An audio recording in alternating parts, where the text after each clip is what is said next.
ada 260 juta penduduk Indonesia.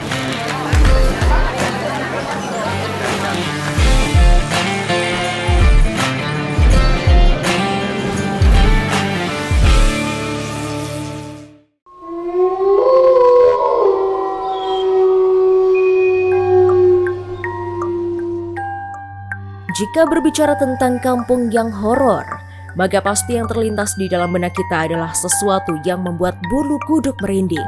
Dipercaya bahwa tempat-tempat yang telah ditinggalkan penduduknya dengan berbagai alasan, mulai dari bencana alam hingga sesuatu yang tidak bisa dijelaskan dengan akal sehat, menjadi tempat tinggal favorit bagi makhluk-makhluk halus. Berikut ini adalah 3 kampung yang menjadi horor karena ditinggal penduduknya versi Top Files. Kampung horor yang pertama berasal dari Majalengka, Indonesia. Kampung Blok Trikolot merupakan sebuah kampung mati, tidak berpenghuni, dan sepi dari hiruk-pikuk aktivitas penduduk pada umumnya. Kesan angker dan menakutkan pun sangat terasa ketika memasuki kawasan ini pada malam hari. Hingga saat ini seluruh kondisi rumah di Blok Trikolot masih dapat berdiri dengan kokoh, walaupun terlihat ada beberapa rumah yang rusak dengan kondisi yang sudah tidak terawat. Kampung horor selanjutnya berasal dari negeri jiran, Malaysia. Banyaknya korban jiwa disinyalir menjadi alasan kuat kampung bukit antarabangsa ditinggalkan oleh penduduknya dan menjadi kampung mati. Bencana tanah longsor yang dapat dibilang janggal karena terlalu sering terjadi di kampung ini membuat Bukit Antarabangsa menjadi salah satu tempat wisata horor favorit jika berkunjung ke Malaysia. Kembali ke tanah air, kampung horor selanjutnya adalah Kampung Mati di Ponorogo. Kampung Mati yang lebih dikenal dengan nama Kampung Sembulan ini sudah benar-benar ditinggalkan seluruh penghuninya, tanpa terkecuali sejak 5 tahun silam. Menurut kesaksian warga yang pernah tinggal di kampung tersebut, pernah berdiri sebuah pondok pesantren pada tahun 1850 oleh Nyai Murtado. Hingga akhirnya Nyai Murtado menghembuskan nafas terakhirnya dan pondok pesantren tersebut menjadi sepi. Diikuti juga warga kampung tersebut yang mulai meninggalkan satu persatu. Hingga tahun 2016 menjelma menjadi kampung mati tak berpenghuni. Kehidupan Raja Salman tentu saja sangat berbeda ketimbang orang lain. Raja yang dinobatkan sejak 23 Januari 2015 ini memiliki gaya hidup menarik sejak masih muda. Nah, buat kamu yang penasaran dengan gimana gaya hidup penguasa kerajaan Saudi ini, ayo kita telusuri bersama di video berikut ini, Gaya Hidup Raja Salman. Kita mulai dari masa muda dari Raja ke-7 Arab Saudi tersebut. Pria ini lahir pada tanggal 31 Desember 1935 dengan nama lengkap Salman bin Abdul Aziz Al Saud. Sebagai anak kedua dari Raja pertama Saudi, Raja Abdul Aziz bin Abdul Rahman Al Saud, dari istrinya Hafsah binti Ahmad Al Sudairi. Sejak kecil Raja Salman memang sudah dididik sebagai orang terhormat dan berpendidikan. Pada masa sekolahnya, Raja Salman menjalani pendidikan di sekolah khusus Pangeran Riyadh yang didesain oleh Raja Ibnu Saud untuk anak-anaknya yang mencapai lebih dari 100 orang. Hal ini merupakan hal yang lumrah untuk Raja Saudi yang memiliki lebih dari 15 istri selama masa hidupnya. Nah, makanya dari kecil Raja Salman memang sudah memiliki gaya hidup eksklusif yang ditunjang oleh kerajaan. Apalagi Salman kecil hidup di Istana Murabah Riyadh yang seluas 16 hektar. Setelah menempuh pendidikan di sekolah khusus Pangeran Riyadh, pada usia 19 tahun, Raja Salman yang masih remaja masuk dalam dunia pemerintahan Saudi. Pada tanggal 17 Maret 1954, dia ditunjuk sebagai Wakil Gubernur Provinsi Riyadh yang dijalankan selama setahun.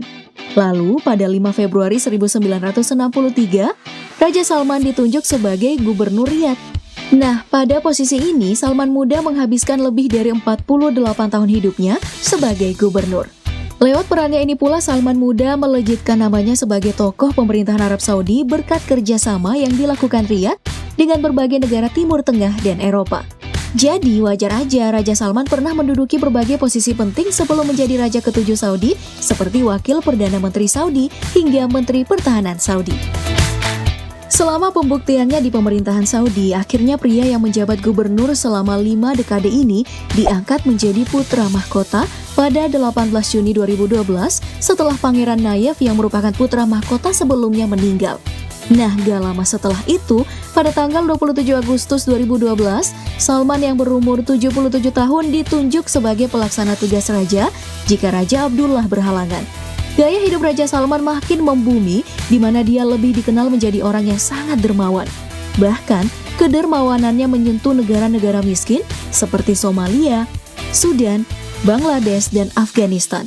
Berselang 3 tahun setelah pengangkatannya menjadi putra mahkota, Pangeran Salman pun dinobatkan sebagai Raja ke-7 Saudi pada tanggal 23 Januari 2015 setelah kakak tirinya Raja Abdullah mangkat.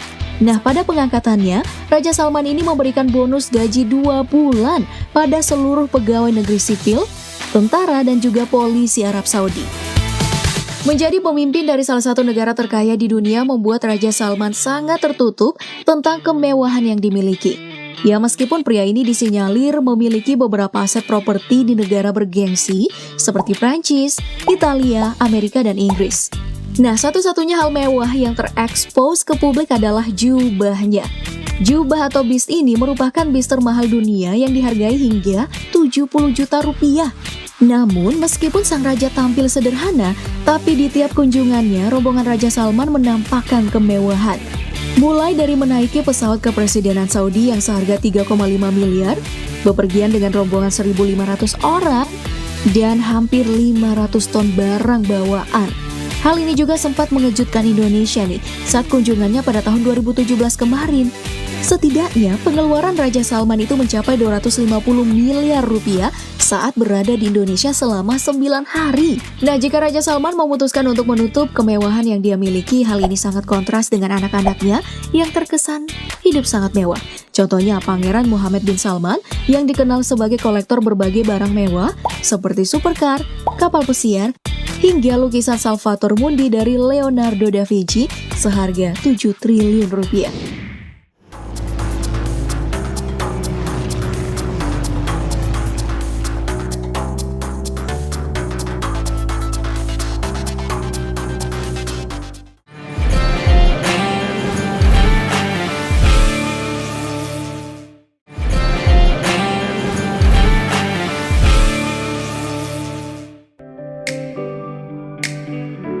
Identik dengan kota metropolitan, Jakarta yang kini sudah berusia 494 tahun ini tentu memiliki cerita panjang. Di balik hiruk-pikuk kepadatannya, Jakarta ternyata menyimpan berbagai fakta-fakta menarik yang mungkin belum banyak diketahui. Dan berikut beberapa di antaranya. Berperan sebagai ibu kota negara, Jakarta terhitung sudah 13 kali berganti nama sejak tahun 1527. Berawal dinamakan Jayakarta, beralih menjadi Stade Batavia, Stad Gemeente Batavia, lalu berubah menjadi Jakarta Tokobet Sushi ketika berada di bawah penjajahan Jepang tahun 1945. Kembali sempat berganti menjadi kota Praja Jakarta Raya pada tahun 1958 dan akhirnya menjadi Jakarta pada tahun 1964. Baik warga Jakarta maupun luar Jakarta agaknya sudah tidak asing dengan pasar Tanah Abang. Pusat grosir yang berada di kawasan Jakarta Pusat ini adalah salah satu pusat grosir terbesar di Asia Tenggara. Dibangun pada 30 Agustus 1735, pasar Tanah Abang yang dulunya hanya buka setiap Sabtu, kini buka setiap hari dan setidaknya memiliki 10.000 kios dalam satu kawasan. Tahukah pemirsa? Jika ibu kota Indonesia ini merupakan kota metropolitan yang termasuk dalam kota yang memiliki mall terbanyak di dunia. Tidak tanggung-tanggung, jumlahnya mencapai lebih dari 130 mall dan Jakarta Selatan menjadi wilayah penyumbang mall terbanyak di Jakarta. Meski krisis pandemi COVID-19 masih melanda tanah air, Jakarta justru masuk ke daftar 20 kota termahal di dunia. Menurut penelitian dari Bank Julius Baer Global Wealth pada 2021, Jakarta menempati peringkat ke-20 sebagai kota termahal, mengalahkan Sao Paulo di Brasil, Meksiko, maupun Mumbai di India. Pemeringkatan ini didasari pada harga jual barang-barang mewah yang paling sering dibeli di kota tersebut. Menurut situs skyscrapercenter.com, Jakarta menduduki peringkat ke-14 dalam daftar kota dengan gedung pencakar langit terbanyak, dengan kategori gedung setinggi lebih dari 150 meter. Tercatat ada 91 gedung, mengalahkan Kuala Lumpur, Seoul, maupun London. Selain itu, Jakarta juga memiliki 40 gedung dengan tinggi lebih dari 200 meter.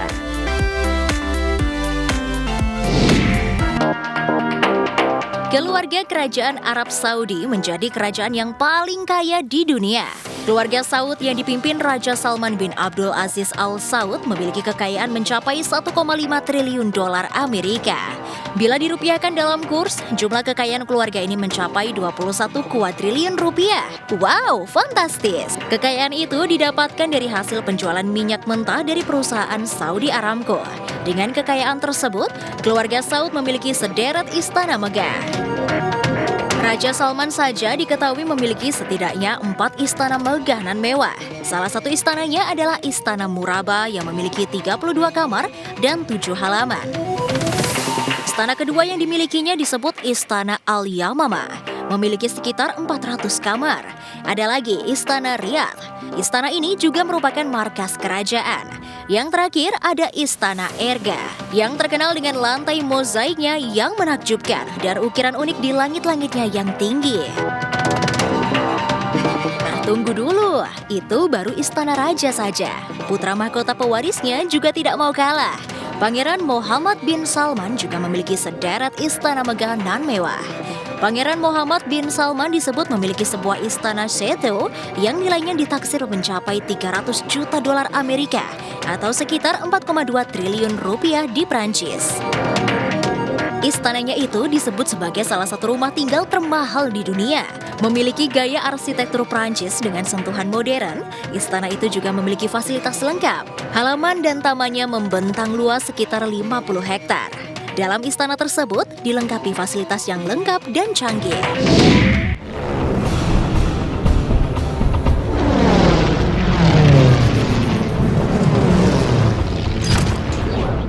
Dalam sejarah, pesawat tempur sering disebut sebagai salah satu faktor penentu kemenangan ketika berperang. Pesawat tempur favorit Hitler, FW-190 Nazi milik Jerman disebut-sebut sebagai salah satu bukti karena merupakan pesawat tempur terbaik selama Perang Dunia Kedua. Seiring berkembangnya zaman, pesawat tempur kini beralih fungsi untuk menambah kekuatan persenjataan demi menjaga kedaulatan sebuah negara. Berikut ini fakta-fakta tentang pesawat tempur versi Top Files.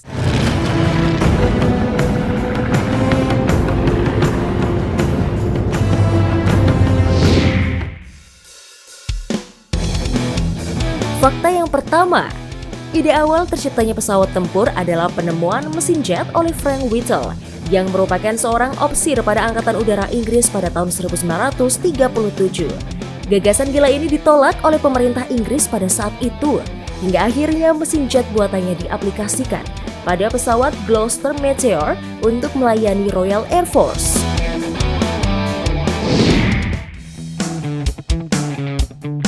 Fakta mengenai pesawat tempur selanjutnya adalah ide pesawat tempur pertama adalah pengembangan ide mesin jet Frank Whittle yang dikembangkan oleh insinyur muda Jerman yaitu Hans von Ohain.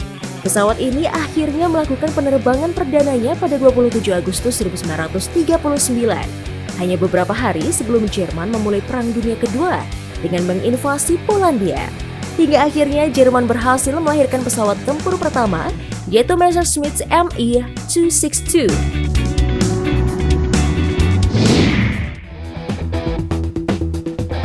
Beralih ke tanah air, fakta pesawat tempur selanjutnya, pesawat tempur pertama milik Indonesia merupakan pesawat Cureng yang merupakan peninggalan tentara Jepang saat menjajah Indonesia. Cureng merupakan nama lokal dari Indonesia, dari pesawat Yosuka Kalimaye yang sering digunakan oleh tentara negeri Sakura tersebut untuk melakukan kamikaze atau misi bunuh diri. Nah pemirsa, itulah tadi deretan fakta tentang pesawat tempur.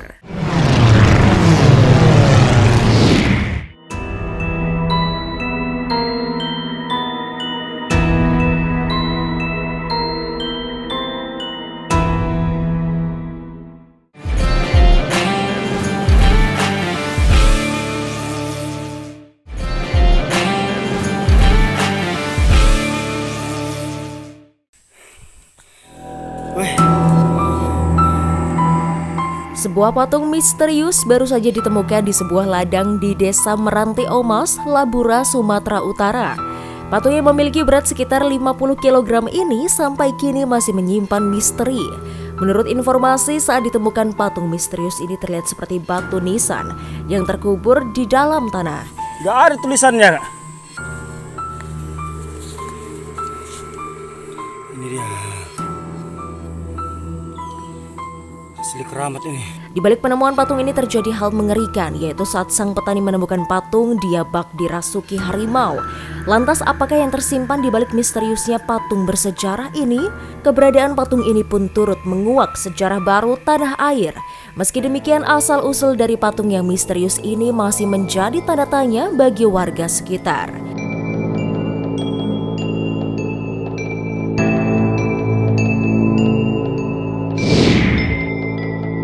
Selain patung tersebut, ada juga patung lain yang menjadi misteri terbesar di Lembah Bada, Sulawesi Tengah.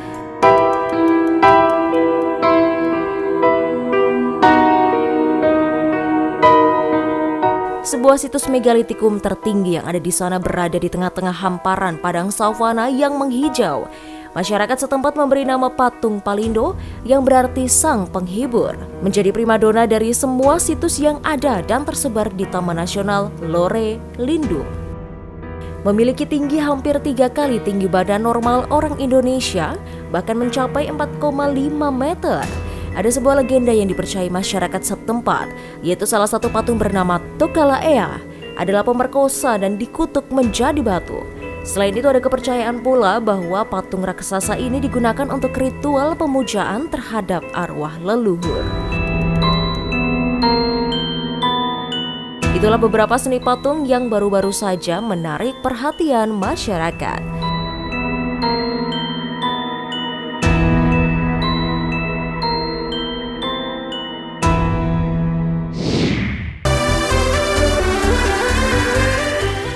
Dunia ini penuh tanda tanya, bahkan tak jarang mengundang decak kagum. Dari sekian banyak keajaiban alam, albino atau albinisme salah satunya. Albino sendiri merupakan kondisi kelainan genetik di mana hanya ada sedikit atau bahkan tidak adanya pigmen melanin dalam tubuh. Beberapa ciri yang paling jelas dari pengidap albino ini adalah mata, kulit, serta rambut berwarna putih pucat. Kejadian ini membuat penderitanya rentan terhadap sinar matahari dan bahkan lebih tinggi terserang kanker kulit hingga kebutaan jika terpapar matahari langsung. Kasus albinisme sendiri lebih sering diderita oleh manusia, namun ternyata hewan pun rentan akan hal ini. Bahkan kondisi albino pada hewan justru menambah daya tariknya. Dan berikut beberapa hewan albino unik yang telah Tofels rangkum untuk Anda.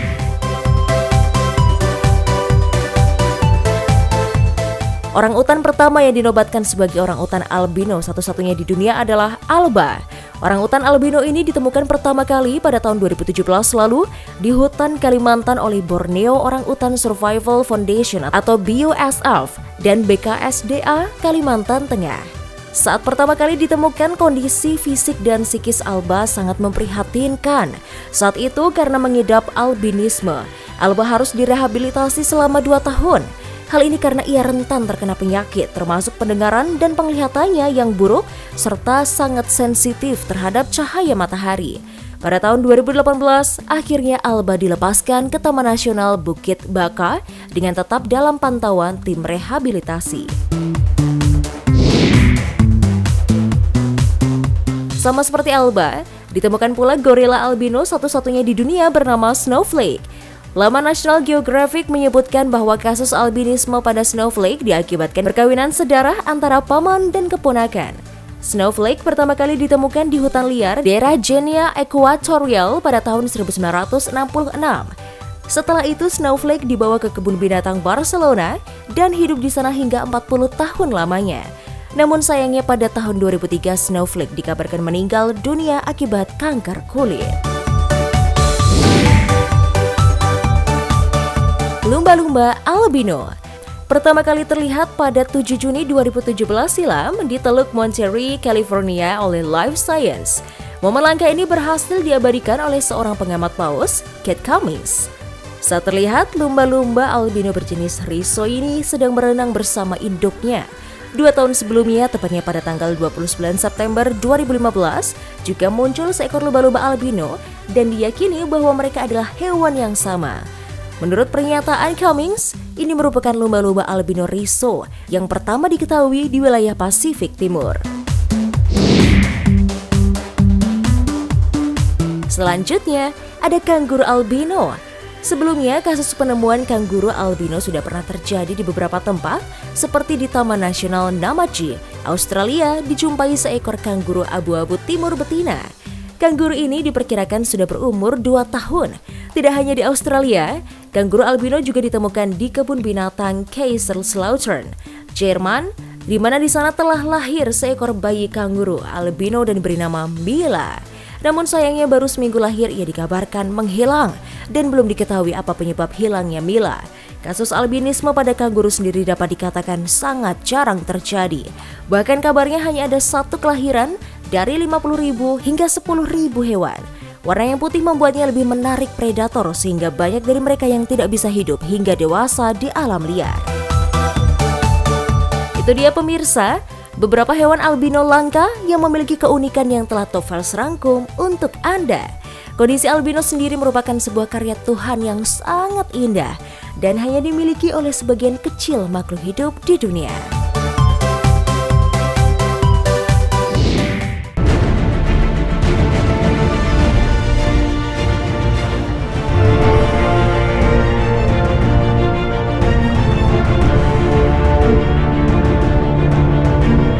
Salah satunya 2 kera simpanse yang sempat menjadi viral di dunia maya bernama Doll dan Swing. 2 simpanse yang sempat menjadi kera percobaan vaksin ini mengalami nasib naas karena tak bisa beradaptasi dengan alam karena hanya hidup di laboratorium sejak bayi. Adalah seorang aktivis lingkungan, Linda Koppner, yang menolong 2 simpanse Doll dan Swing yang ketakutan untuk kembali ke habitatnya di Afrika. Maka ketika akhirnya bisa bertemu kembali dengan Linda setelah 18 tahun berpisah karena dilepaskan kembali ke alam, pertemuan Linda dengan Swing dan Doll pun pecah mengulik haru. Bahkan heboh membuat netizen dunia baper.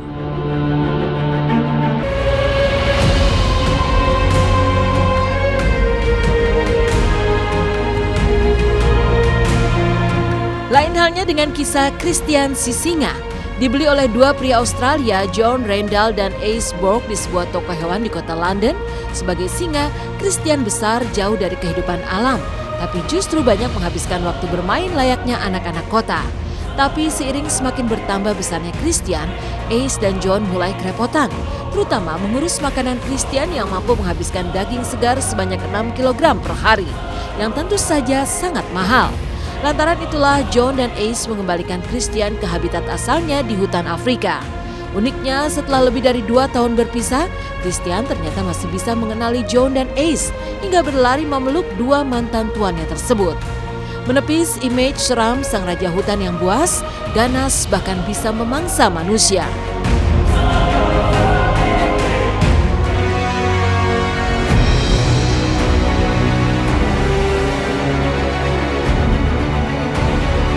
Jauh dari daratan Afrika, warga Korea Selatan sempat diguncang baper massal oleh kisah seekor anjing bernama Chingu. Pasalnya, jika di Jepang ada seekor anjing legendaris bernama Hachiko yang menunggu tuannya hingga mati. Chingu yang sempat tersesat dan terpisah dari tuannya di jalanan juga tak kalah mengukir kisah kesetiaan yang luar biasa. Karena Chingu terus menunggu tuannya di jalanan meski panas ataupun hujan, membuat banyak warga jadi jatuh simpati. Karena kasihan, sampai-sampai Chingu pun digiring warga agar bisa ke tempat penampungan hewan. Tapi bahkan di tempat penampungan pun, Chingu sering menunjukkan sikap aneh bahkan tak ramah jika berusaha diadopsi oleh orang lain. Chingu baru bersikap ramah dan senang ketika akhirnya sepasang nenek kakek majikan aslinya menemukan Chingu dan membawanya pulang ke rumah. 주인을 기다리고 있다고.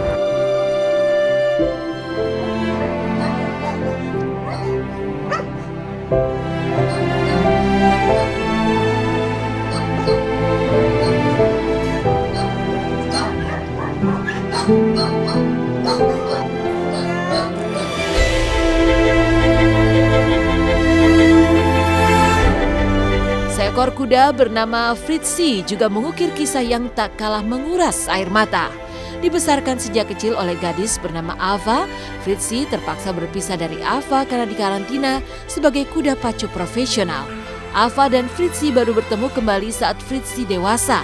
Berkat sang pelatih, Fritzi berkomunikasi dengan Ava lewat sosial media. Dan meski bertahun-tahun berpisah, uniknya Fritzi masih mengingat Ava dan langsung memeluknya ketika bertemu, menciptakan momen haru yang pecah memancing air mata Ava serta keluarganya.